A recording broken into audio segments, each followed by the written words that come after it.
malay natin, bukas makalawa, manakaw ang iyong cellphone o kaya mawala ang iyong cellphone. Pero bago ang lahat, mawala ang iyong cellphone o manakaw, gawin mo na to sa settings ng iyong phone para mahanap mo ang iyong cellphone, mapuntahan mo kung sinong nagkuha at malak ang iyong phone. So sa video na ito kaibigan, tuturuan kita paano maging safe ang ating phone kung nawala o nanakaw ito. So i-follow mo na lang ako kaibigan para updated ka palagi sa ating mga videos.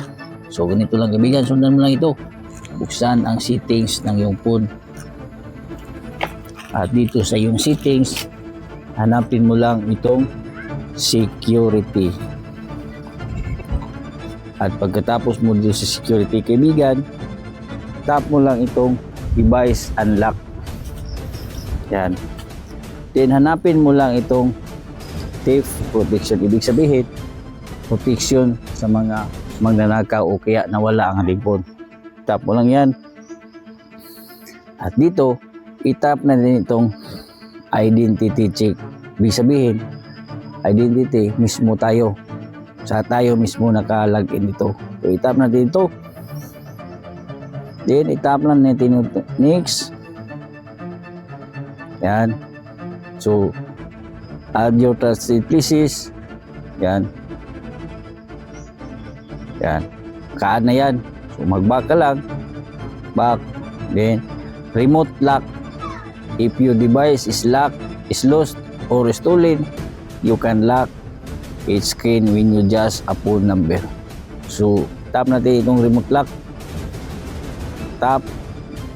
Yan. Ang ibig sabihin yan kaibigan, kung wala ang ating cellphone number na kinuha dito sa loob ng cellphone, ay maglalak ang ating phone. So napaka-useful ng tips na to kaibigan, dapat i-share mo to sa iba para matuto at makalam din sila. Then find and erase your device. So ibig sabihin, mahanap mo ang iyong cellphone at pwede ring ma-erase lahat ang mga files doon, mga secretong files, mga bank accounts, lahat-lahat na nilagay mo sa iyong phone na mga importante ma-erase. So tap natin itong find and erase your device. Then allow device to be located. So dapat naka-allow to. Kung sakaling nawawala ang ating phone, gamit lang ating email, makikita pa rin ang ating phone. Then theft detection lock. So ibig sabihin, magnanakaw ng cellphone ay ma-detect at mag-lock. Ito itagilo natin. Then okay. So yan, pag may humablood sa ating phone, maglalak po ito kasi nga ang ating fingerprint, itong face recognition ay marirecognize sa phone na to. Pag hindi siya ay mag-lock ang ating phone. Then offline device lock.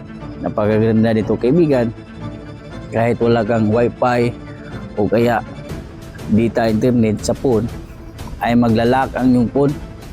Kung hinablot ito, wala silang wifi at binuksan nila, maglalak ito.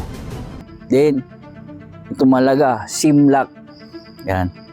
Pag nakatagilo lang SIM lock kaibigan, pag kinuha nila ang SIM sa loob ng ating phone, sakaling hinablot o dinakaw nila, maglalak ang ating phone.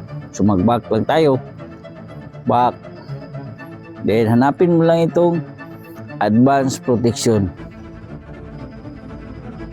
Itong advanced protection kaibigan, napakahalaga nito kasi nga naiingatan ang ating mga phone sa mga dangerous website, mga apps na mga dangerous apps, mga virus sa phone, mga website na hindi natin kakilala na pwede tayo ma-hack. Yan, nakapaloob dyan kaibigan. So dapat itagilo natin ito. Device protection, safeguard this device. Turn on. So congrats kaibigan, secure na secure ang iyong phone. Kung sakaling hinablot nila, tinanggalan ng SIM, mahanap mo pa rin ang iyong phone at maglalak ang iyong phone at ma-erase ang mga data na kapaloob doon kung sakaling tanggaan nila na managaw o kaya mawala ang ating phone. So, kalimutan i-share ang ating videos kaibigan. Tandaan ang kalaman ni Kayman. God bless po sa ating lahat.